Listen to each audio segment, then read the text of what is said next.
Dead no more. Patient Zer0 Chapter 28 Sickle Cell no more. Yes, that would mean that there is a distinct possibility that due to his age and not yet hitting puberty, T2's abilities have not yet fully matured, I said. It is not out of the realm of possibility that he will acquire some if not all of the abilities that M and I share. Eli and I sat there quietly as we pondered the possibilities. I then suddenly felt an apprehension build up in Eli.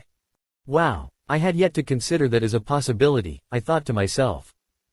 Doc, what will happen when I take the serum?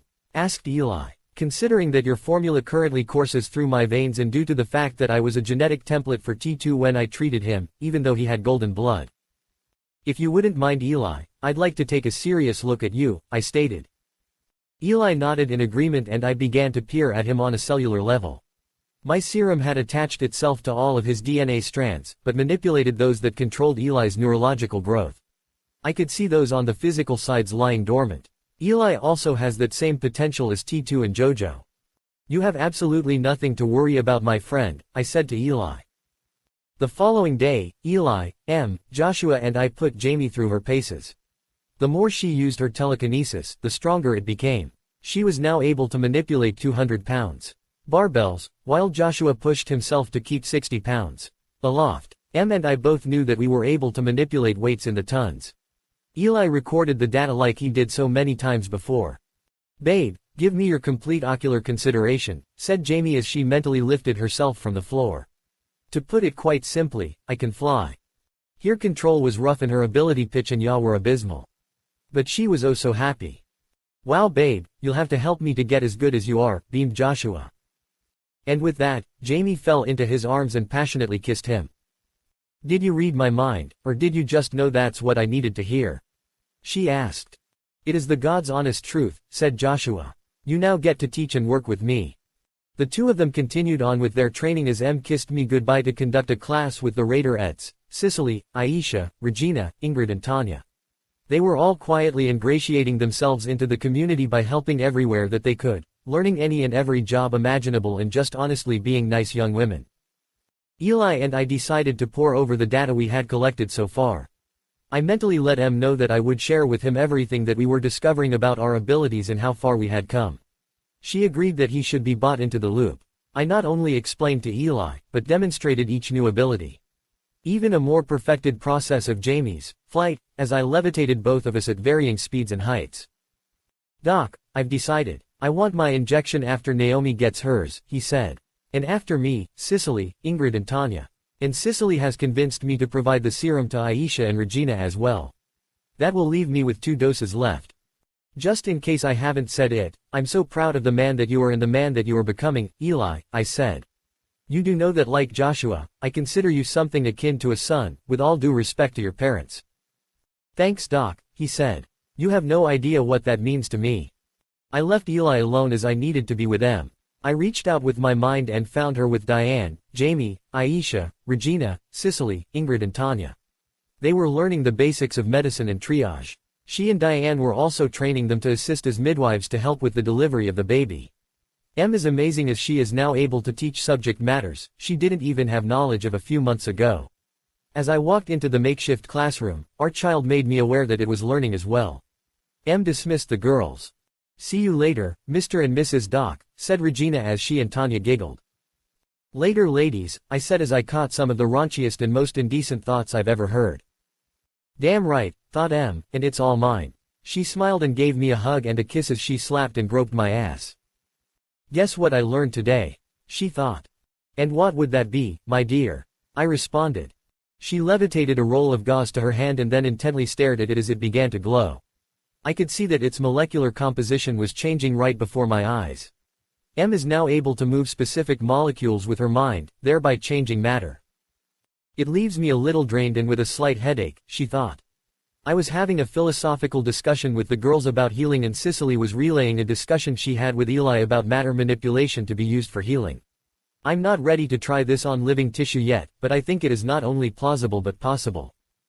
Babe, maybe you should start slowly like trying to change the state of a compound like water into ice or into steam, I said. It's still H20, but in a varying state. She kissed me passionately as she lifted me from feet. We were interrupted by the twins, Ricky and Robert. Whoa. Get a room you two, said Ricky. I think it's a little late for that, said Robert, referencing the pregnancy. Yeah, I think you're right, brother, said Ricky. What's up, fellas? I asked. What can we do for you? Well, Doc, began Ricky, we know we're not council members, but why weren't we considered for the serum? Yeah, we've been here longer than most and believe we have more than proven our loyalty, said Robert. Those decisions were made by the council through lottery, I said. Did you two submit for the lottery? The twins looked at each other and then at me, and then back at each other. Oops. Sorry, Mr. and Mrs. Doc, said Ricky. We thought you were the one choosing who got the serum and who didn't. Yeah, we didn't even know there was a lottery, said Robert. Who do we need to speak with? Wait just a moment, I said as I telepathically reached out to Andre. Andre, was the lottery to decide who receives the serum held for the council only? I projected. Well, Doc, it was decided that the council would bear all of the risk in determining whether or not it was safe or not before opening it to the rest of the camps, he responded. I just spoke to Ricky and Robert and neither knew how to go about volunteering for the lottery for the serum, I projected. Doc, can we meet up somewhere? I call a few other members of the council so we can discuss this properly, he responded. And I met Andre, Fred, Leon, Gerald, T and Joshua in the main conference room. The psychic chatter was constant with the bickering on who has the right to make decisions. Okay, we all know that the serum makes you more than you were, thought Andre. Sorry to interrupt, but can we use our words? I said. Those who have yet to receive the serum find it rude and uncomfortable when we carry on complete conversations telepathically. As I was saying, continued Andre, the serum makes you more than you were. We just think that with our advanced thought processes that it should be up to us to decide who gets the serum. That's not what we agreed upon. We earmarked the 30 dosages to the council, I said. The general population is already beginning to feel uneasy that only council members, family members and loved ones have received the injections. There are only 10 council members, but M and I were removed from the equation for obvious reasons. 5 of you have received the serum, so that leaves 25 dosages left. Even if the remaining 3 receive injections, there will still be 22 doses remaining and those should be distributed fairly through a lottery system through those who want it. I disagree, said Andre. Do you speak for the council now? I asked. Of course, not Doc, but I do think we need to properly vet anyone who might be considered a candidate for the serum, he said. What if they are some mad person with delusions of grandeur? Andre, we are all telepathic, I said. It would be pretty difficult to get that past us. But I do see your point. If you all are up for it, I would like to try something. Can T2, Jojo and Jamie report to the main conference room? I projected. After a few moments the 3 young adults arrived. There was apprehension aplenty in the conference room. Present, we have everyone who has been subjected to the benevolent mutations of the serum, I said. When you were going through the procedure, Andre, Gerald, M and I somehow linked our minds together and it allowed the sum to be much more than its individual parts. We became something of a hive mind where personalities and personal agendas fell to the wayside and logic took over. With everyone's permission, I'd like to attempt that now. Everyone looked around the room with a look of confusion and trepidation. I opened my mind to allow them to see that I had no malice. Everyone agreed. Before we begin, I want you to understand that you will be stripped bare of all that you are, feel and think, I said. Everyone in this room will know everything you've ever thought. I think we have evolved beyond secrets and petty hang-ups. Just know what you are about to learn about the people in this room is nothing personal, just who they are and that we will accept that. I need everyone to solemnly promise that whatever is learned when we connect will not be used for pettiness. We all agreed and centered ourselves as each mind reached out and linked to each mind. Everything was laid bare. They found out about the abilities of the baby in the womb, about mine and M's ability to duplicate all of their abilities, about Andre's insecurities of my feelings for Diane, about how M and I fills each other's entire heart romantically, about how T now feels his life is complete with Naomi, about how T2 now feels he now has the family he always wanted, how Leon can now deal with his asexual preference, how Fred wants his hand back, Joshua and Jamie's commitment to one another, Gerald's attraction to Diane, Jojo's feelings of sexual frustration, and a faint thought of why is the world like this. It was all stripped away as the great mind contemplated who, why and how. Those loyal to the community should be given first right of refusal. Diane, Tim, Vaughn, Jason, Ernesti, Ricky, Robert and Rodriguez all should be given an opportunity to take the serum. The remainder doled out via lottery with each potential subjugated to the scrutiny of the great mind. It was also decided that this would be the most efficient want to conduct decision-make for those truly pertinent decisions for the council. We disengaged from one another psychically as hurt feelings and embarrassment crept into those assembled. Remember our oath to one another, I reminded everyone. We must ensure that our logic and wisdom rises about the pettiness that we still feel. There were disapproving glances and psychic quips, but for the most part everyone parted amicably. We left now knowing how to proceed. The following day was the day of Naomi's scheduled injection. We would discuss our decisions about the serum with those affected after her ascension, as the process is becoming known. T consistently reassured her as she was prepared for the serum. I think Naomi is the most nervous of any of those who have been prepped. We were about to begin when Eli pulled me aside. Doc, I need you to look at Naomi in that way, he said. I peered at Naomi at the cellular level and there it was, dormant sickle cell. T. I need to speak with you now. I yelled telepathically. Why didn't you tell me about the sickle cell? Tell you what, that my baby wasn't eligible for the serum. He said as he shook his head. That I would outlive her possibly 1,000 times over. I breathed in deeply and explained her condition. But I did not see it as dour as it might seem. True, we could not proceed with the injection as is, as her hemoglobin could not support the attachment of the proteins and would most likely burn out. However, there was a possibility. I asked T to bring Naomi to the main conference room. I also mentally reached out to M, Joshua, Jamie and Jojo to meet us there as well. Naomi, I said quietly, do you trust me? With my life, Doc. But more importantly with the life of my heart right here, she said as she motioned to T, what's this all about? Naomi, did you know that you had sickle cell? I asked. Yes, I did, she responded. But I thought the potion cured everything. Unfortunately, it doesn't work that way, I said. It only enhances what is already there and I'd rather not chance enhancing your disease. Are you saying I can't become like my baby? She asked frantically. No, I said. What I'm saying is I'd like to attempt to repair and remove the sickle cell before we give you the serum. I thought you just said there was no cure for sickle cell, Doc, she said. There were a lot of things that couldn't be done until recently, I reassured her. While I would prefer to wait until Eli has taken the serum, I am more than confident that the talent in this room will be more than adequate. I asked for this particular group for their respective abilities to manipulate matter. I explained how the mutates present would link their minds to share our medical knowledge while boosting our ability to interact with her blood on a cellular level in order to remove the disease and repair any damage it has done. She agreed to the procedure as she and T held each other's hands. We formed a circle around her and like before, each mind reached out to each mind, stripping bare to each other. The medical knowledge was shared as was the ability to see and manipulate cells on the molecular level. Each blood cell was smoothed out to a healthy round cell from that of a sickle shape. We also enriched each cell with oxygen to scrub it of any impurities and abnormalities. The entire time, Naomi's breathing remained calm and focused. We calmly and slowly withdrew from the shared mind and each slumped down on the floor as we had never attempted such a feat. I suspended Naomi's injection until after we could do another complete blood workup. Eli was okay with waiting to see the results to determine his injections. The next day, Eli withdrew blood and there was no trace of the sickle cell. He was astounded. Doc, I don't know what you did, but at some point, you will have to explain it to me in detail, he said. Eli, after your injection, I won't have to, I responded. Again, we readied Naomi for her injection. Those present at the sickle cell eradication were also present for her injection for moral support. T gave her a loving kiss, as Eli and Joshua led her into the chamber. Joshua administered the injection and Naomi peacefully fell into a deep sleep. I monitored her vitals at a cellular level and could see that there was a benevolent mutation occurring, but it was different from the rest. The electrons in Naomi's atoms were producing more energy than the neutrons could dissipate.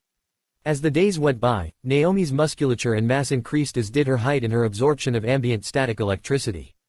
On day 6, small arcs of electricity began to connect from her body to the metal in the chamber. On day 7 the arcs became larger, as if Naomi was a human Tesla coil. Naomi began to yell from her nervousness as she awoke to the arcing electricity. Before I could even reach out to T, he had already extended his antithesis field to dampen Naomi electricity.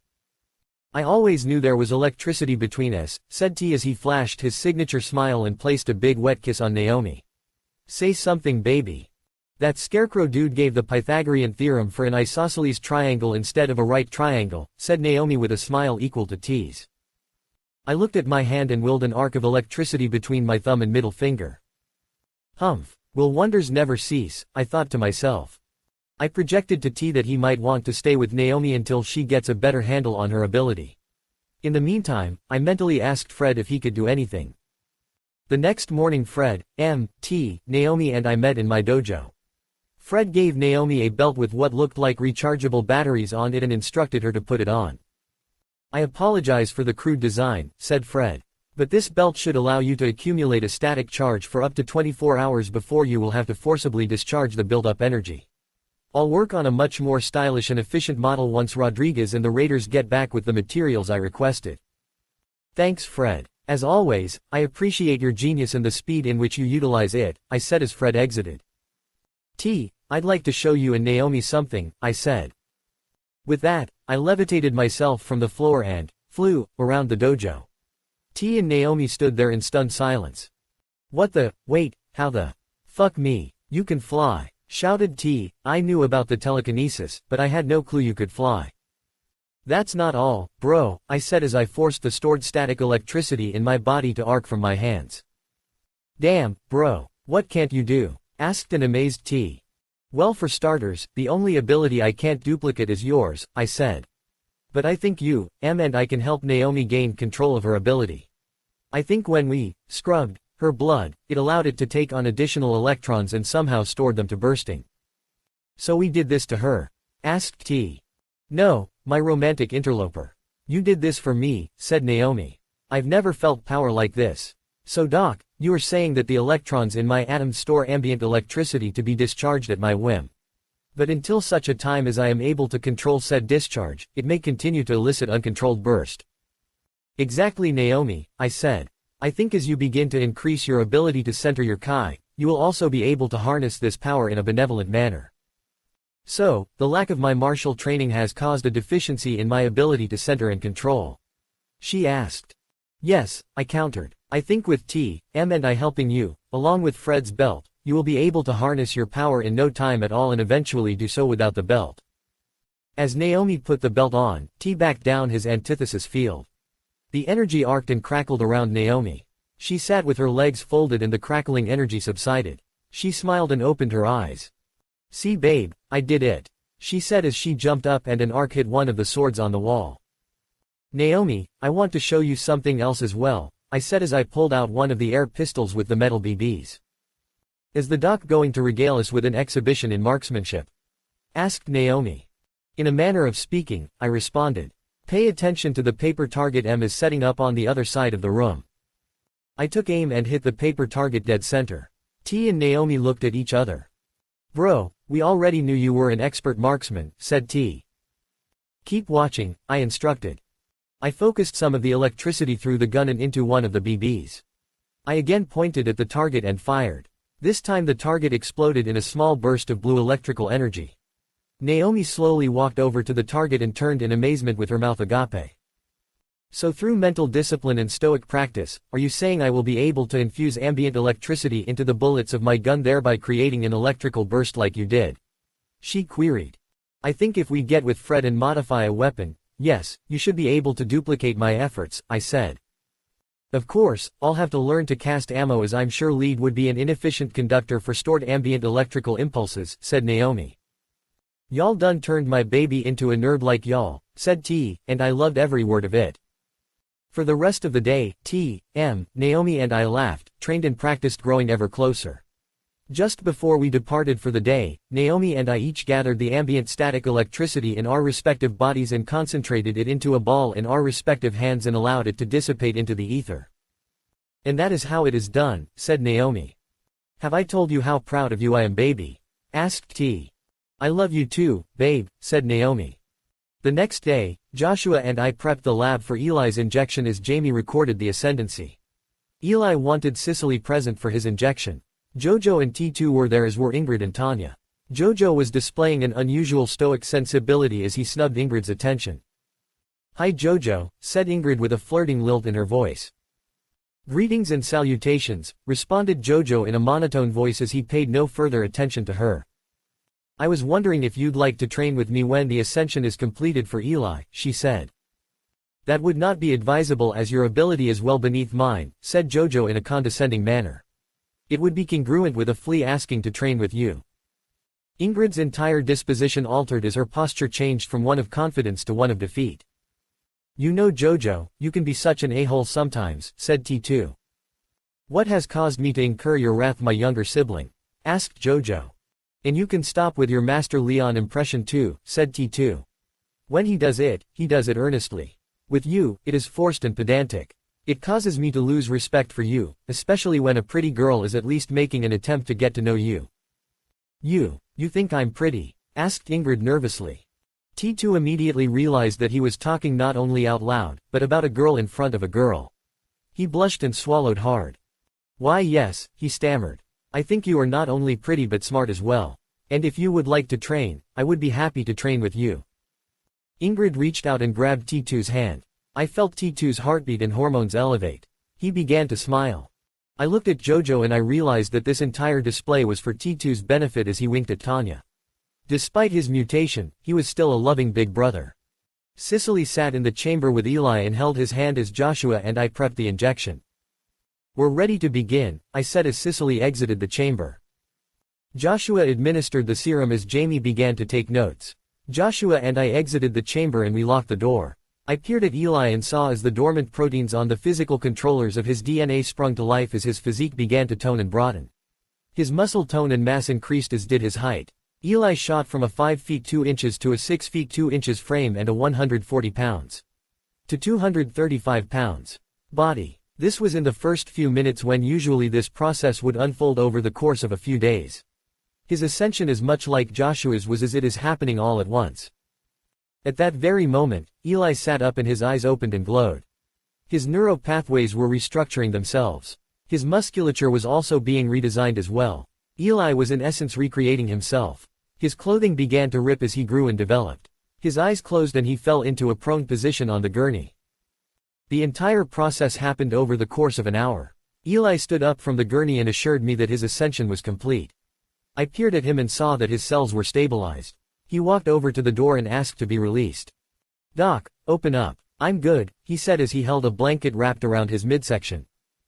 I opened the door as Cicely struggled in and attempted to cut open a pair of scrubs for Eli as she sliced her hand with a scalpel. Eli dropped the blanket as he reached out for Cicely's hand. His eyes glowed again as did the cut on her hand as the tissue stitched itself back together.